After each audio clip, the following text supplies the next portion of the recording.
Hello everyone, it's ShinySparky14 and welcome back to more in the world of magic. Okay, so as you can see, this is in sped up form, which means that the commentary is, that's right, post-commentary. So, I know that farming is boring, and I know that I said I wouldn't do farming ones, but I have to do one here. I mean, even though I did one like way back then, I have to do one here. It's been highly requested to do one and kind of do it as an informative video in a way. So I figured, you know what, why not do it, you know, around this time or so, and yeah, I eventually got to it. And now the post commentary as well, you know, later. That's what post means, in case you couldn't figure it out. Anyways, yeah. So, farming. I guess while I'm doing this, you know, I could be talking about that. But basically, for farming, Woopas and Woopas are perhaps the most famous enemies for farming. Okay? And yeah, alright, so most likely I'm also going to be calling this video How to Farm or something. Basically as an informative tutorial. Many of you guys already know this, especially if you're high level. But again, it's been highly requested, so we gotta take care of this. So as I previously said, Woopas and Woopas are perhaps the most farmed enemy in this game. Actually, yes, they are. They're the most farmed normal enemy in the game. Why, you may ask? Well, okay, first off, Woopas move quickly. Both when I say Woopas, I mean both Woopas and Woopas, okay? Because I'm not gonna be saying Woopas and Woopas. No, just Woopas. Woopas are quick movers, okay? They move quickly. They're also in high numbers, like next to each other. As you can see, they're all over the place, right here when I'm just walking. I don't know why I didn't actually start gathering them from all the way back there, but instead of gathering them from here, that's not even a big mob. But anyways, they move quickly, and they are in large numbers together. As you can see, look at that. It's really easy to just gather, you know, 5 or 6 of them because they're all next to each other, and then just move a little bit, and you'll easily get 10 of them, you know, 10 plus. Eventually, if you want to move a lot, then you will even near the point of getting 20 of them, which is crazy, but yeah, a lot of farming. Very good farming. That's the main reason. Now, right here, I do a random search for 2 skill books, Weakness and Impact, just to see what the market has them for. Or not Impact Shot, Ensnare, and then Impact, well, actually, yeah, Impact Shot, all 3. 6.5 million. Stone Skin, nothing. Alright. So there we go. And then I search Constitution, basically because that's kind of foreshadowing what in the next few videos I'm going to be doing. I'm going to be searching for, well, Elixirs of Constitution because I want to switch to Constitution. But that's a different story, and that has nothing to do with this video. But back to this video. Yes, Woopas and Woopas are very highly farmed because of those reasons, like I said. Also because of their drops. Not just because they're in large numbers and they move quickly, but they have very good drops. Things that sell for a lot. Common drops are, well, gold, just like any other enemy. That's not unique. But they also drop a variety of other things. And I mean a lot of other things. They can drop small corals. They can drop small corals which sell for 100 each to a secret merchant, or even more if you sell them in stacks at the Black Trader if you're lucky. Most people tend not to buy them, but you could get lucky, you never know. But easily 2,000 per stack. A stack means 20. Also, red corals. And what's the other one?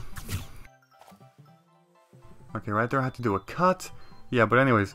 Also red corals and mystic oils, which sell for 250 each. Now right here a person does this heart face. I'm pretty sure that's recognition, that they recognize me from here uploading videos. Most people do that now. I do a random, the funny face, the one I record, the what face? Oh, I always love, whoa, loud car in the background, whoa. Probably heard that. But yeah, I'm pretty sure that was recognition. I'm pretty sure it was, because there are a number of you guys that actually do that if you're watching this. You know, you just see me, you do the heart face. But anyways. Yeah, we eventually head to the inside of the lighthouse, but just to keep talking more about the beach.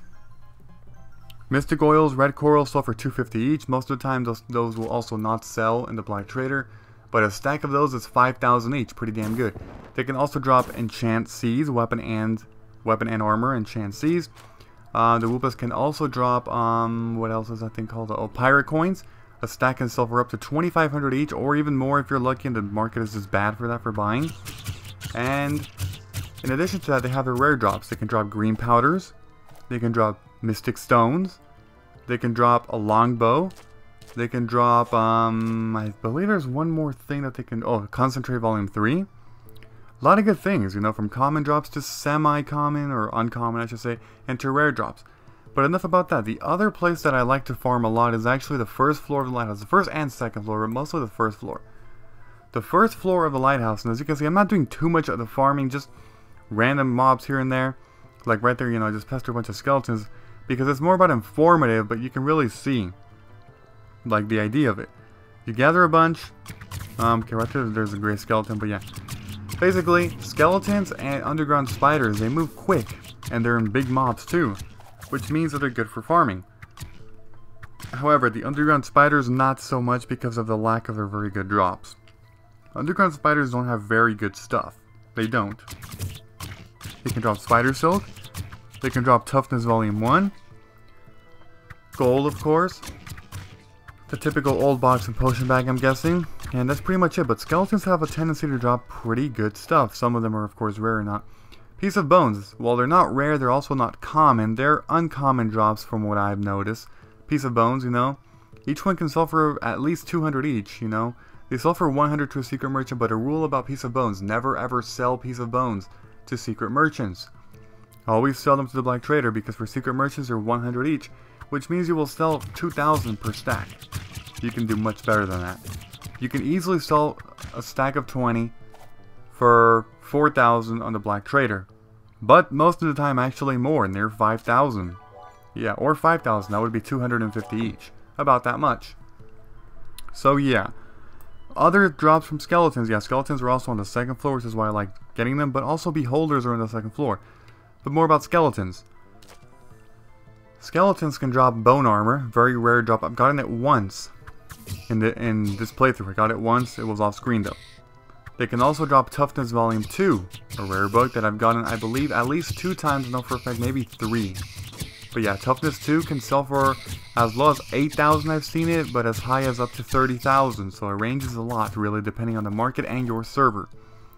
Also, they drop, what the hell is that other thing called? The well, obviously the typical old box and. Alright, quick cut right there. Sorry about that, but yeah, I had to take care of something. Anyways, yeah. So as I was saying, the whole farming thing. The typical old box and the potion bag, as I was saying, and I probably forgot what else I was talking about. But anyways, enough about that, and more about beholders now. Beholders are the other enemy that they can, well, you know, that you can farm. Beholders drop, well, common mystic oils. I think they also drop healing potions and stuff, and, oh yeah, look at this person over here. Okay, man, there we go. Okay, anyways, as I was saying, beholders drop, mystic oils, I think lesser healing potions too, maybe lesser mana potions too. I know they drop potion bags and then the box, like the typical stuff. They also have a chance to drop, well, enchant scrolls of course, and I think they drop magic extraction scrolls as well, which they don't sell for too much, basically the same as a potion. But in addition to that, they also sell, what's it called? I'm trying to think. Oh, Eye of Beholder, that's right. The Eye of Beholder. That's a level either 17 or 18 hat for mages. And I mean, you know, depending on the stats, it can sell for quite a lot. Sometimes as low as like 12,000 if it's bad stats, or as high as something else. But yeah, around there. It's oh yeah. Now for Kuis, okay, the beholders might actually drop something else, but I probably am forgetting. Sorry about that, but I'm pretty sure they do drop something else. But anyways, the Kuis are not so great. They can drop the a robe for mages, which, you know, that one can sell for pretty good if you get good stats on it. And they can also drop sleepy Kui dolls, which sell for, I believe, 1,500 to a secret merchant or more for the black trader. Yeah, but besides that, they don't really have too many good things, you know, just typical stuff. And yeah, oh, that's right, beholders also drop weakness volume 2, that's right. How could I forget? Ghosts, they're not too good on that, but being level 20 enemies, they do actually drop ancient treasure. You know, level 20 plus enemies are able to drop that, which is pretty good. It's actually really good. Besides that, that's pretty much it. Okay, yeah, Sarah's won the battlefield there, huh? Well, quite unfortunate. Wait, Landos, what am I talking about? Oh my god, I was reading the wrong. Oh my god, you guys for a second were like, dude, what the hell are you talking about? Yeah, oh god. That's just funny. Oh my god. Anyways, yeah, so pretty much all the farming is, you know, over here. Now, in terms of farming, you know, I wasn't doing just non-stop farming because I was, you know, getting distracted by bosses. Sometimes just walking around trying to find the bosses, not just pure farming. But if you focus just on farming, no running around like, you know, crazy going for bosses too, and just keep being dedicated for farming, that's pretty much how farming is going to work. Again, Woopas are the best, but the problem with Woopas is, you know, just overpopulation. Too many people out there in the beach farming, and it's really hard to get a good spot. Like, if you actually had a good spot of Woopas non-stop for a good hour or so, you know, just keep killing them as they spawn non-stop, you would make a lot of money. That's a fact, and people know that. You would make a lot of money. Even you pros out there know that. The problem is, there's other people there too, and I mean, everybody wants to get rich, of course. That makes sense in this game, you know? And there's really nothing else, nothing much to do. There's just not much to do, you know, there's just Woopas everywhere, and you really can't do much. So, there are, of course, alternate methods, like I said, down here, you know, testing Woopas and, what do they call the dongery, what are they called? Marsh dongeries, skeletons, underground spiders I would avoid, but there's plenty. There's plenty of different enemies to, you know, to try and farm, and that's pretty much the stuff I like to farm. If not the beach, then I go to the first floor or the second floor of the lighthouse, and that's pretty much it. That's the farming. Try and get lucky with some stuff, and yeah. So, that's going to be the end of this video. Yeah, we're nearing the end of this video, actually, yeah. So, it's going to be the end, and hopefully you have found this informative. I mean, okay, if you already knew how to farm and stuff, you probably found this boring. That's normal. This was more so for the people who asked. Anyways, goodbye, everybody, and until next time.